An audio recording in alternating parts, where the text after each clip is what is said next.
Hello, welcome to Our Humbled Hearts. I'm Beth Tiger, and joining me is my dear friend, Susan Merrick. We are two women who returned home to our Catholic faith after more than 2 decades immersed in the New Age movement. We invite you to join us as we boldly explore what it is to live a Christ-centered life in a post-Christian world. This will be a fun, messy, joy-filled journey as we allow Jesus to take the wheel. Welcome to Our Humbled Hearts. Hey Beth, how you doing? I'm doing really good. I'm doing good. How are you feeling? You were sick and you had a wrist surgery. Fill me in. Oh yeah, last week was quite the week. It was the perfect storm of lots of different things. Like you said, wrist surgery, doing well. Getting over a cold, so I apologize in advance if I start hacking. I'll try and mute. But yeah, feeling better. Nice to be on the other side of it and heading into Easter because we're recording this during Holy Week. Yes, we are. We are. And how's your week going? It's going great. Actually, spring has sprung down here in South Carolina. Loving it. We've done tons of gardening. And a very dear friend of mine offered to do peel and stick wallpaper, and she said it would take her like 2 hours. And like 5 hours later, she had to leave here. I felt like she was saying, this is a little bit more complicated than I thought. And she's an answered prayer because I really wanted to put wallpaper into this bathroom, but I feel awful that she has to come back and keep doing it. But I am very grateful for her help. Very So, nice, very nice. Well, I'm yeah, glad she's an answered prayer. she And sure is. excuse me, we are talking about prayer today. And I want to share something with you. This is my fun little journal that I started, and it's not like a traditional journal. And I do have a point to this. I promise. It has to do with prayer. I have been putting in, when I come across a Bible verse that I love, in addition to highlighting it in the Bible, I've also been writing it in this little journal so that I can keep it, keep like my favorites nearby. And I love there's a that. name for it. I think it's called like a commonplace book. And one of the things that I thought of when I started creating this, I was like, you know what? This is sort of like a grimoire, but not like, but in a good way, because it has all of my treasure in it, my treasured thoughts, my favorite passages, things like that. So I put in some of my favorite prayers, and the one I wanted to start with today is it's from the first letter to the Thessalonians. It's chapter 5, verses 16 through, I think it's 23. So I'm going to read it. Rejoice always, pray constantly, give thanks in all circumstances, for this is the will of God in Christ Jesus for you. Do not quench the spirit, do not despise prophesying, but test everything. Hold fast what is good, abstain from every form of evil. So when I read that, it really struck me, and we'd heard it first in Bible in a Year. And one of the things that I've really tried to take to heart is the part about pray constantly, or pray without ceasing, as sometimes you'll hear it. And for me, that is so important, to try and keep God in the forefront of my thoughts and my actions. And when we were getting ready for this podcast, you asked me a question about praying in the New Age. You know, did I have a prayer practice? And as I was explaining my thoughts to you on it, I was listening to myself talk to you about it, and I was shocked and ashamed at the same time, because one of the things I would do when I was doing psychic readings, angel readings, or mediumship, especially with mediumship, is I would always prepare my space. And it was so multi-layered. I had my crystals, I had my cards. I would clear my space with energy, like because I'm a Reiki master. Was Are you a Reiki really? master. Sorry. Just, Not anymore. Um, I would clear my space with Reiki, and I would ask God, Spirit, the universe, to give me the clarity I needed to help this person that was coming to do a reading with me or mediumship or whatever. And I would call on Archangel Michael, Jesus, and Mary, Mother Mary, to be present for protection. And that sounds all well and good on the surface. And they are perfectly happy to help, especially with protection and you know, from demons and things like that, which you definitely need when you're doing work like this. But they were tools. As I was explaining my process to you, I realized, oh my gosh, I was using them as a tool right out of my toolbox to take care of a problem, something I needed done. And then when I was done, thank you, put them right back in the toolbox. It wasn't a prayer per se. It was, come help me out, you know, be this protection that is needed here. And then I was done. Wow. I was just, it was really appalling, actually. And it is such a 180 from what I do now, which is I really try to pray without ceasing. And I don't know about you with, I know you had a very specific prayer practice, but can you talk more about that? Well, it's really interesting, though. This is really mind blowing in a way because with New Age practices, oftentimes you're specifically praying for an outcome. You're utilizing whatever you can get your hands on from any kind of tradition to Yeah. get you that outcome. And sadly, you're opening yourself up to all kinds of shenanigans on the other side. I mean, don't live in just a physical world where there is a spiritual world that we can't see all around us.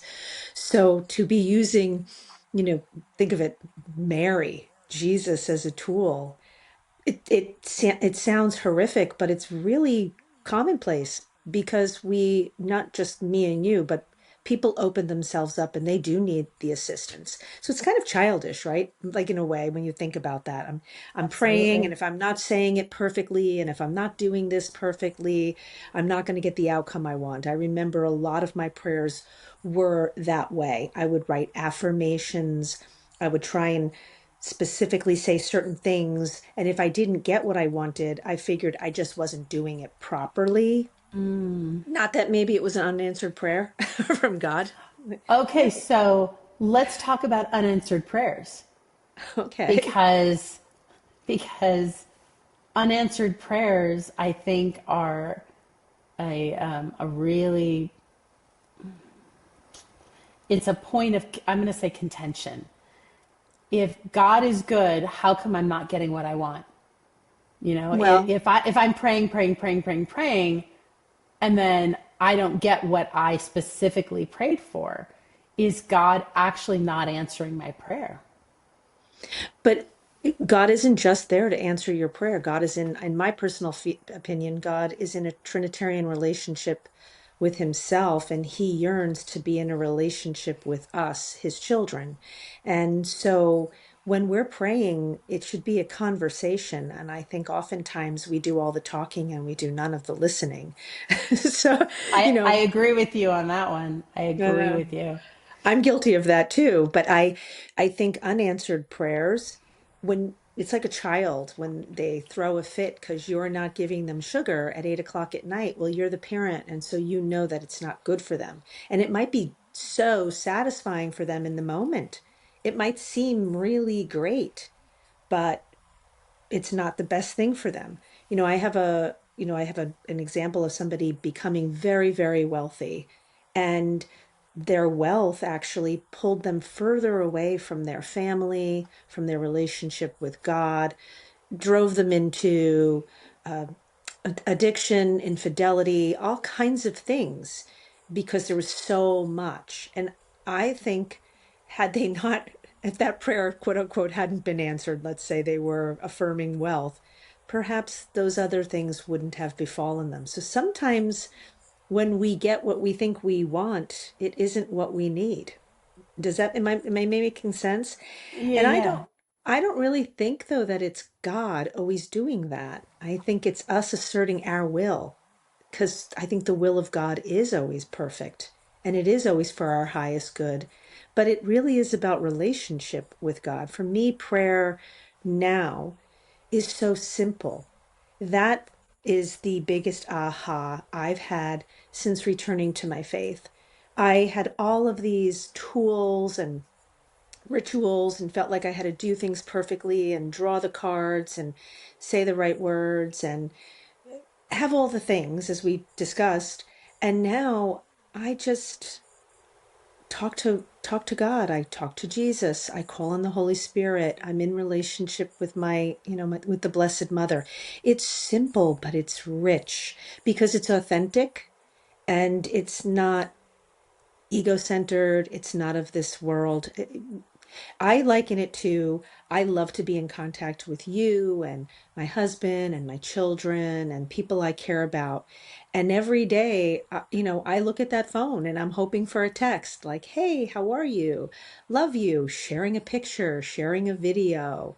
I got a video of my granddaughter swimming today and it just made my morning. That is how I feel like it is with God. He is looking to be in relationship with us, not just when we need something or want something. And so when we don't get it, I'm circling back to the unanswered prayers. That's not what prayer is all about. Prayer isn't just about asking for and getting, it is relationship. And that's why that kind of prayer practice for me is really childish in a way, because that's what little children do. That's not what, adult children do.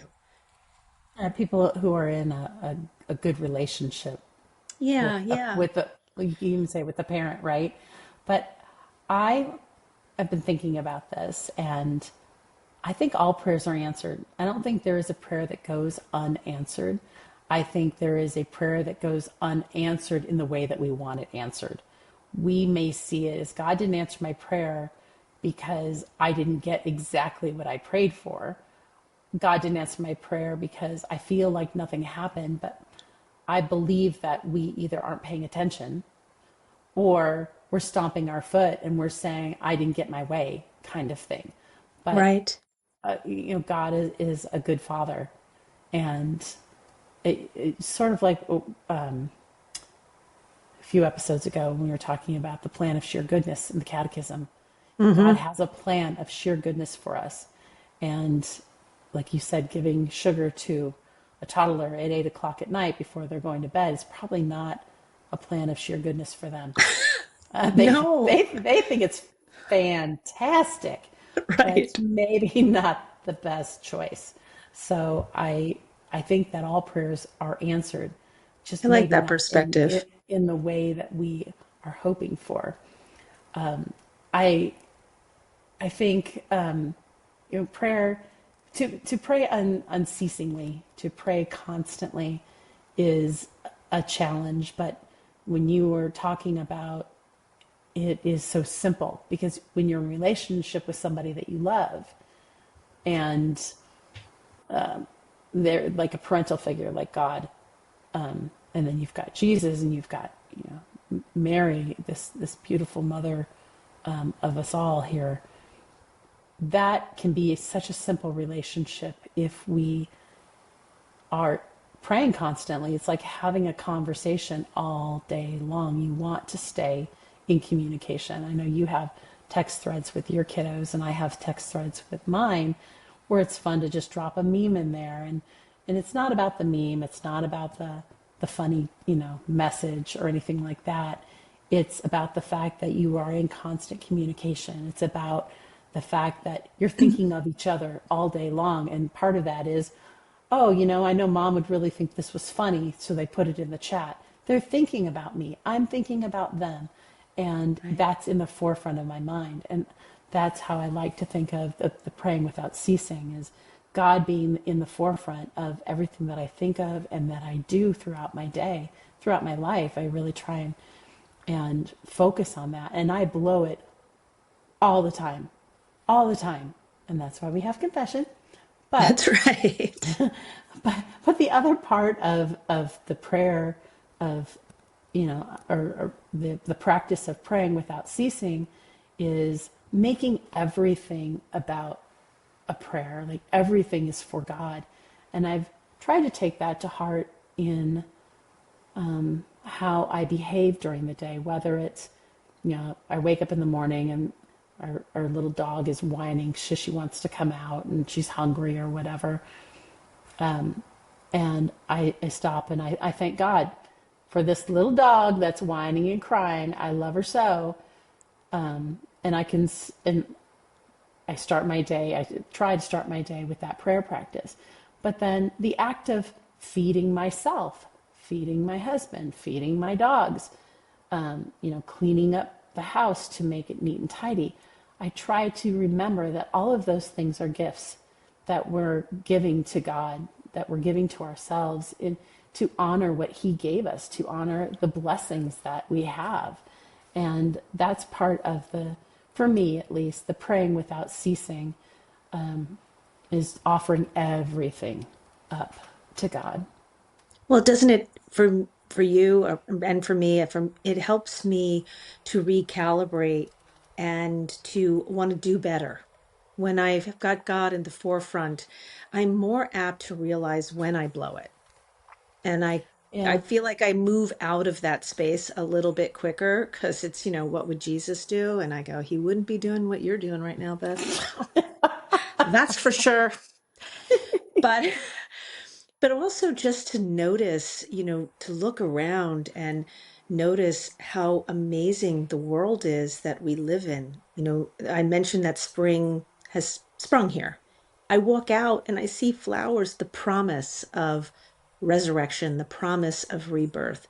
And if God is at the forefront, I'm seeing him in it all. My husband Yeah. finds God in the woods. Like he tells me all the time. Like when I'm out there, I feel so close to my creator. And even though as a Catholic, I feel like the Mass is the central part of my week, receiving the Eucharist, being near Jesus, being with a community of fellow worshipers, praying for others around the world. I mean, the Mass is pretty incredible from start to finish. I mean, it is a necessary food for my soul. But praying without ceasing starts for me in the beginning of the morning with a morning meeting with God, just kind of having some gratitude, giving thanks. And then, like you, just being in continual conversation and also just trying not to judge myself so hard. I am never going to be a yogi. I'm never going to be a yogi anyway, but the person that's meditating and, not distracted. I get distracted. My mind starts to wander. I don't do my prayer practice perfectly. And I don't know if God care. I actually don't think God cares. I think just like a loving parent, what he wants is communication. He wants us to keep the line open so that he can um, be in relationship with us throughout the entire day.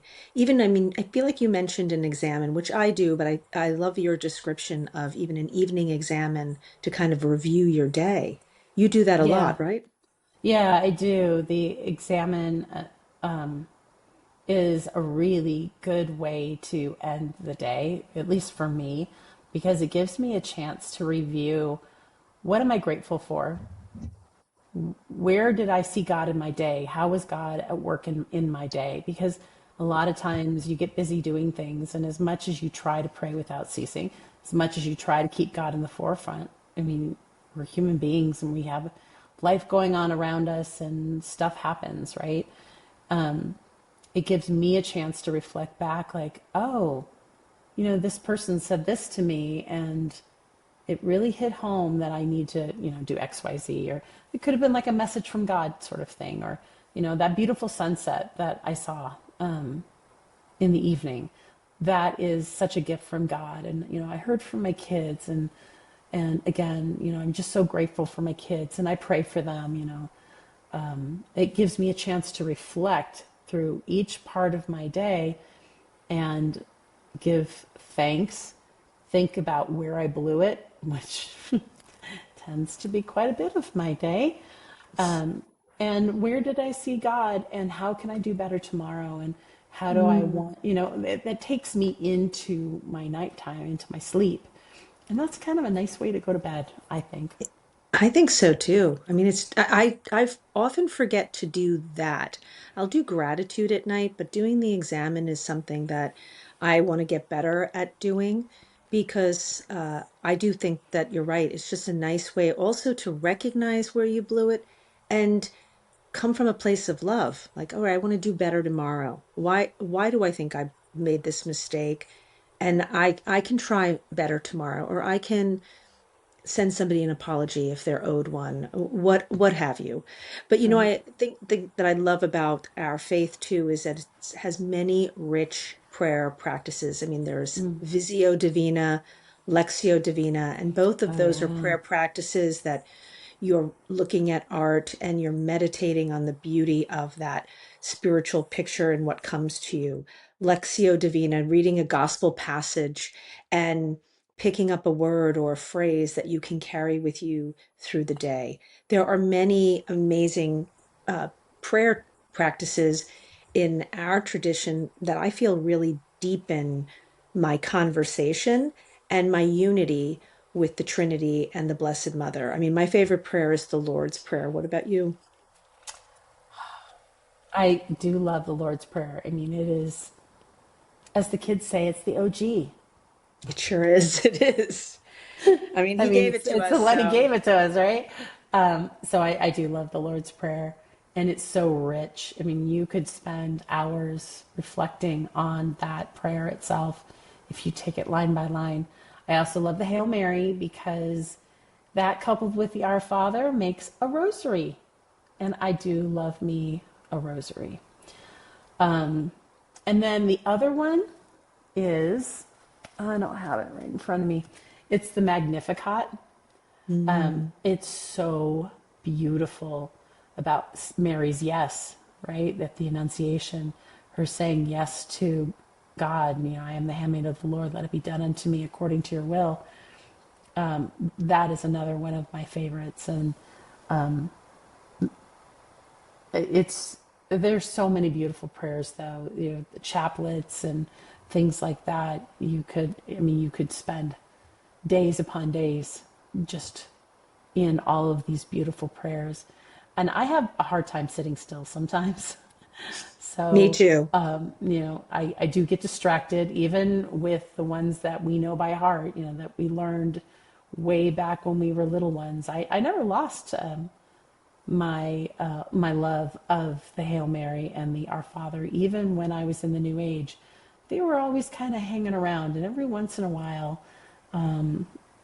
they would pop out in some unexplainable circumstances, and they would come to mind, I should say. But the whole thing about not being able to sit still is interesting because I found with the labyrinth, I can move and I can pray at the same time. So Yeah. there are prayer practices out there for those times that you just can't sit, and walking is one of them.